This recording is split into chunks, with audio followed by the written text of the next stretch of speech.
And he said that Deshaun Watson has a great chance, a fresh start, to be the starting quarterback in Cleveland. He said, let's see what Deshaun can do. We're all excited. Do you think that Deshaun Watson is going to be the starting quarterback for the Cleveland Browns season? I'd be stunned. I mean, he has not played a full season since 2020. That's 6 years ago. And since then, he's tore his Achilles tendon twice. Like, that would be an improbable comeback. He didn't play a game last year. He played 7 games in 2024. Those are skill diminishing injuries and the lack of playing. You drafted 2 quarterbacks last year for a reason. I would go with those guys in year 1 of a new head coach. So I was really surprised to hear that. Well, why would he say that then? That's what I want to know. Yeah, why would he say that? Freddie, that's a great question. Again, I've been in that situation before in my career. You hire a new head coach. We had it with Rex Ryan, our ESPN teammate. We had Brett Favre, obviously all-time great. Knew that he was really close to the end. And, we moved on from Brett, worked out for us. We drafted Mark Sanchez, had a lot of success with Mark. And I'm just hard-pressed to think that you made the hard decision to reset your organization with a new head coach. You drafted 2 young guys, and I just don't know, where does Deshaun Watson realistically get you? Again, he hasn't played a full season as an NFL quarterback in 6 years. What is Shador? What do you tell Shador if you're the GM, or how does he supposed to take this messaging? What are the Browns doing with Shador Sanders right now? Because theoretically he would be the Week 1 starter, if not Deshaun Watson, right?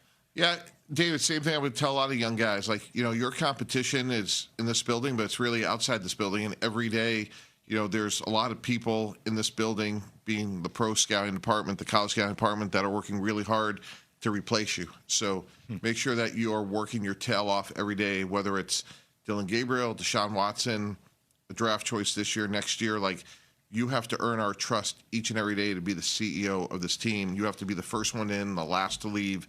Anything that goes well is because of your teammates. Anything that goes bad, it's your fault. That's your job description.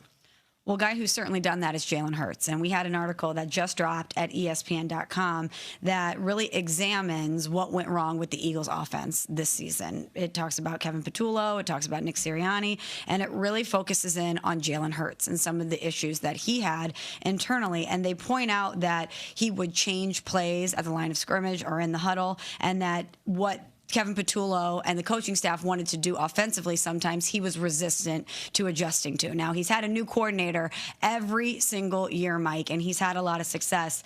How do the Eagles wrap their arms around this? How do you get Jalen Hurts to buy in and do what Sean Mannion, their next offensive coordinator, is coming in and trying to implement? A couple thoughts. First of all, I think Jalen Hurts deserves the benefit of the doubt. He's won a Super Bowl as the quarterback. I mean, that is the job description at the end of the day, right? To win a Super Bowl. He outplayed Patrick Mahomes in another. With that said, clearly they went backwards last year. I think it's hard to have an offense that continues to evolve with so many changes. You talked about literally a new coordinator every year since he's been there. I do think there's parts of his game that could be better. Under center, play action, turning his back to the line of scrimmage. I just know, all those years defending Peyton Manning, Tom Brady, those hard play action plays are really hard to defend. Given his other skill sets, he would be a great quarterback if he could continue to enhance his skills. And I'm sure, reading that article, there's frustrations that has not evolved. And he has an opportunity this year with a new coordinator to try to learn some new concepts. As he relates to A.J. Brown, I've been around these relationships for 30 years. Great players, sometimes they're going to butt heads. That's just part of it. And, if I was Philadelphia before I moved on from A.J. Brown, I think there was a cautionary tale in Tennessee. They let him go. They drafted Treylon Burks, and obviously that didn't work out.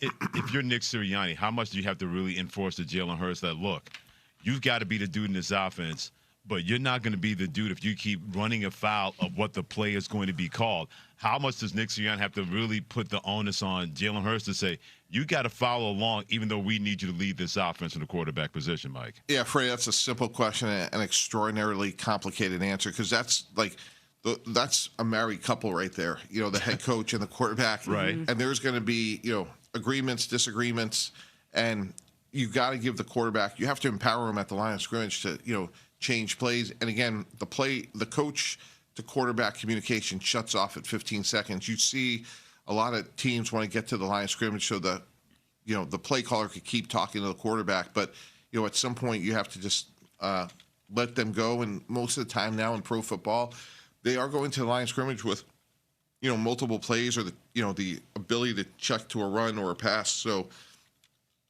that's part of pro football in 2026, and you have to be able to be on the same page, look at things the same.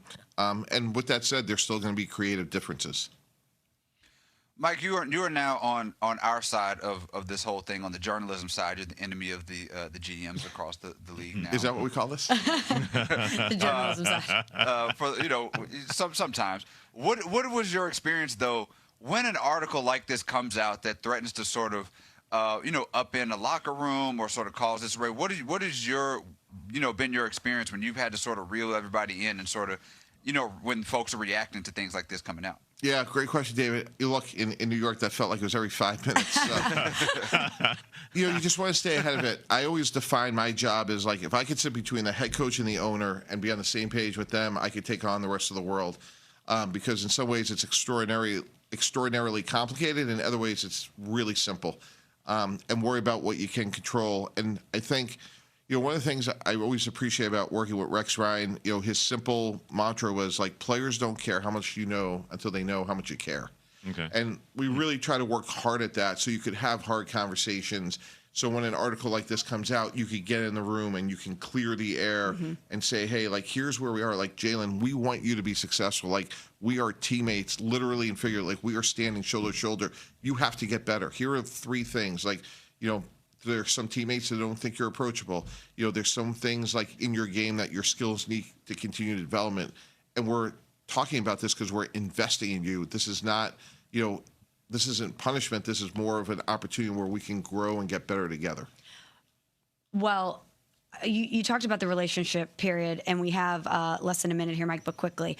As a GM, if you see that your quarterback has a disconnect with some of the players, at what point do you step in? Like, I'm sure a lot of times you want to let that work itself out, but at what point are you like, I have to step in here at some point? Yeah, I've seen like coaches try to do that. Like, if it doesn't happen organically, like, strongly encourage position meeting meals, certainly on the road. There are plenty of opportunities in football where you're together so much where there are ways you could try to fix it. And I think that's what great head coaches do. Sometimes you hear that they're known as like chief problem solving officers, right? And like sometimes they're very big and apparent like injuries, but sometimes they could be subtle and nuanced like this one.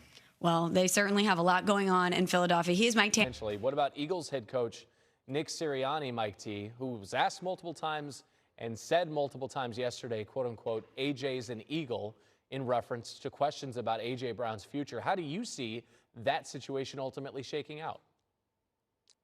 Randy, as our teammate Dan Graziano pointed out yesterday, because of salary cap ramifications, it's much more likely that A.J. Brown would be traded after June 1st. So Nick Sirianni has to say what he's saying about A.J. Brown's with us. But look for teams specifically like the New England Patriots, the Kansas City Chiefs, even the team like the Chargers. If they don't get a receiver in the draft, look for them to be aggressive with Philadelphia heading into the summer after June 1st. All right, let's get to the AFC. Steelers head coach Mike McCarthy saying on